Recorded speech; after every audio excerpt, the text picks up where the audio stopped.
नमस्कार जागृत पालक आणि विद्यार्थी मित्रांनो, कालच इयत्ता 11वी प्रवेश प्रक्रियेच्या अनुषंगानं अंतिम गुणवत्ता यादी जाहीर झालेली आहे आणि या यादीमध्ये साधारणतः 11,36,865 विद्यार्थ्यांची यादी ती दिसते आहे। म्हणजे 500 गुणापासून ते 175 गुणापर्यंत दिसते। आता इथं बऱ्याच विद्यार्थ्यांना प्रश्न पडलेला आहे की आमची म्हणजे जे SC ST NT OBC SC BC किंवा ईडब्ल्यूएस या प्रवर्गामधून जे काही विद्यार्थी येत आहेत या विद्यार्थ्यांना प्रश्न पडलेला आहे की आमची यादी कधी लागणार सर, ती यादी आम्हाला कुठं बघायला मिळणार, आम्ही प्रवेश कसा घेणार। तर या अनुषंगानेच आपण या व्हिडिओमध्ये चर्चा करणार आहोत। खूप महत्त्वाची चर्चा आहे। सर्वप्रथम आपण चर्चा करूया जी आता 12 जून ते 14 जून या कालावधीमध्ये प्रत्यक्ष प्रवेश घेणारे जे विद्यार्थी असणारे आहेत ते फक्त आणि फक्त कोटा अंतर्गत ऑनलाईन प्रवेश अर्ज ज्यांनी भरलेला आहे, म्हणजे अल्पसंख्याक मायनॉरिटी मधून असेल, मॅनेजमेंट मधून असेल किंवा इन हाऊस असेल, यांचेच प्रवेश फक्त चालू आहेत आणि त्यांना 14 तारखेपर्यंत सायंकाळी 6 वाजेपर्यंतच प्रवेश घेणं बंधनकारक असणार आहे।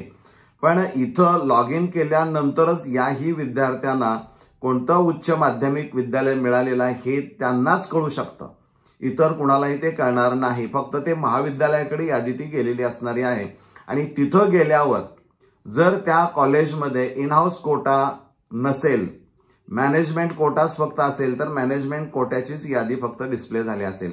काही ठिकाणी 3 पैकी 2च कोटा आहेत तर त्यांची यादी डिस्प्ले झालेली असणारी आहे। म्हणजे त्या उच्च माध्यमिक विद्यालयामध्ये कोणते कोटा अंतर्गत रिझर्वेशन कोणता आहे त्यांची यादी मात्र तिथं तुम्हाला पाहायला मिळेल। ती यादीमध्ये तुमची नावं निश्चित असणारी आहेत। या विद्यार्थ्यांना जर कोटा अप्लाय फॉर कोटा अंतर्गत अर्ज करूनही जर उच्च माध्यमिक विद्यालय मिळालं नसेल तर नेक्स्ट राऊंडला तुम्ही ऑप्शन फॉर्म म्हणजे प्रवेश अर्जाचा दुसरा भाग जो असणार आहे प्रेफरन्सेस भरण्याचा तो तुम्ही भरू शकता। म्हणजे तिथं तुम्हाला काही अडचण नाही आणि हा कालावधी 27 जून ते 3 जुलैपर्यंत असणारा आहे, हे लक्षात घ्या, बरोबर आहे। आता इतर प्रवर्गामधून काही मी ओबीसी मधून अर्ज भरला, ईडब्ल्यूएस मधून भरला, एससी कॅटेगरी मधून भरलाय किंवा एनटी मधून भरलाय, हे जे काही प्रवर्ग असणारे आहेत त्या प्रवर्गामधून तुम्हाला अर्ज भरलेला आहे, तुम्ही मागणी केलेली आहे यामधून मला प्रवेश मिळावा म्हणून। मेरिट लिस्ट ही जनरल आहे, लक्षात घ्या।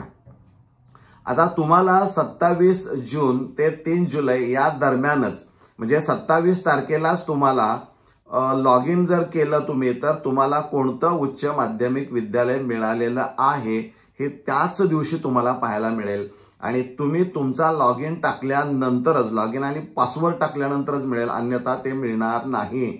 म्हणजे असं गेलाय तुम्ही आणि वेबसाईटवर बघितलं यादी नाही, मग तुम्हाला कुठं यादी पाहायला मिळेल, जे उच्च माध्यमिक विद्यालय मिळालेलं आहे।